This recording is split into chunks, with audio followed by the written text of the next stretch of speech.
রাত পোহালেই রথযাত্রা সেজে উঠেছে পুরী, তবে তার মধ্যেই পুরীতে নেমেছে মুষলধারে বৃষ্টি। আগামীকাল অর্থাৎ রথের দিন ভারী থেকে অতি ভারী বৃষ্টির আশঙ্কা রয়েছে দক্ষিণবঙ্গেও। আলিপুর আবহাওয়া দপ্তরের তরফ থেকে কি পূর্বাভাস, আরো বিস্তারিত সেই বিষয় নিয়ে জানাবেন প্রতিনিধি ঝিলম করঞ্জাই আমাদের সঙ্গে রয়েছেন। ঝিলম, একদমই তোমাকে জানাবো যে আগামীকাল রথযাত্রার দিন যেটা বলা হচ্ছে যে ভারী থেকে অতি ভারী বৃষ্টির সম্ভাবনা রয়েছে দক্ষিণবঙ্গে। আবহাওয়া দপ্তর থেকে তেমনই সতর্কবার্তা দেওয়া হয়েছে। তারা এটাও বলছে কলকাতা এবং আশপাশ অঞ্চলেও ভারী বৃষ্টির সম্ভাবনা রয়েছে আজ এবং আগামীকাল। উত্তরবঙ্গেও আজ এবং বৃহস্পতিবার বৃষ্টির পরিমাণ বাড়বে। এবং তোমাকে জানিয়ে রাখবো, এই যে দক্ষিণবঙ্গের ক্ষেত্রে যেটা বলা হচ্ছে, দক্ষিণবঙ্গের যে 5টা জেলা রয়েছে সেখানে হলুদ সতর্কতা দেওয়া হয়েছে।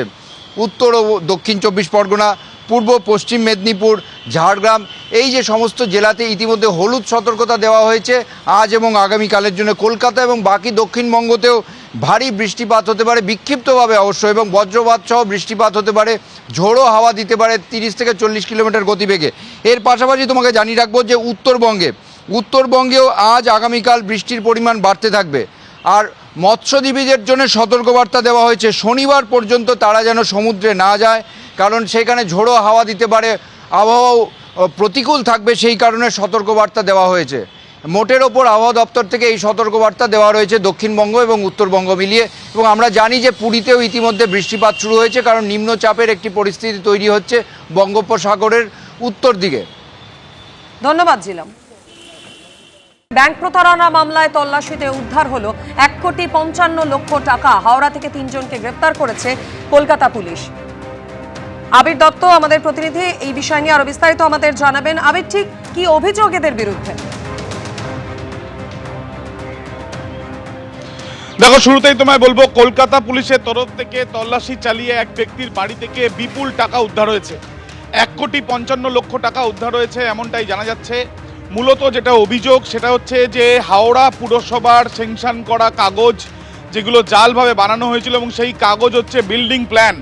এই ধরনের একাধিক বিল্ডিং প্ল্যান তৈরি করা হয়েছিল, যেই কাগজে লেখা রয়েছে হাওড়া পুরসভা অনুমোদন দিয়েছে।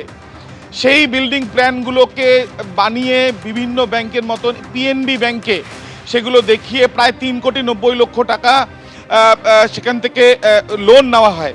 সেই লোন তারপরে দেওয়া হয়নি। এরপর কলকাতা পুলিশে অভিযোগ যখন আসে, হেয়ার স্ট্রিট থানাতে লিখিত অভিযোগ হয়, সেই অভিযোগের ভিত্তিতে কলকাতা পুলিশের তরফ থেকে তদন্ত করা হয়। পরবর্তীকালে তদন্ত ভার চলে যায় কলকাতা পুলিশের গোয়েন্দা শাখার কাছে। ডিডির তরফ থেকে একটা এসআইটি তৈরি করা হয়, এবং যেটা জানা যাচ্ছে যে অ্যাডিশনাল সিপি তার তরফ থেকে আমরা যেটা জানতে পাচ্ছি যে এই যে টিম তৈরি করা হয়, সেই টিমের তরফ থেকেই কিন্তু এই তল্লাশি অভিযান চালানো হয়েছিল।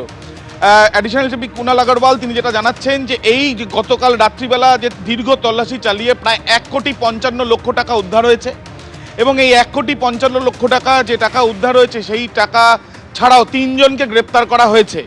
এই 3 জনের মধ্যে মানস রায় বলে এক ব্যক্তি রয়েছে, তাপস রায় বলে একজন ব্যক্তি রয়েছে, এবং তন্ময় রায় বলে একজন ব্যক্তি রয়েছেন।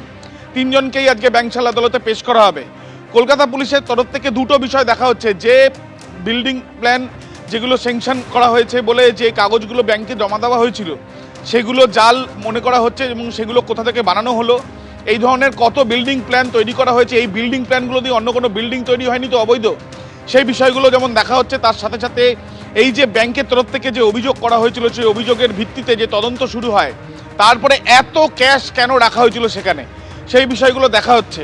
এই মানস রায় সে স্থানীয়, তার যথেষ্ট প্রভাব ছিল, এবং সেই বিষয় নিয়েও কিন্তু ইতিমধ্যে তথ্য সংগ্রহের প্রক্রিয়া চালানো হচ্ছে, এমনটাই পুলিশ সূত্রে খবর।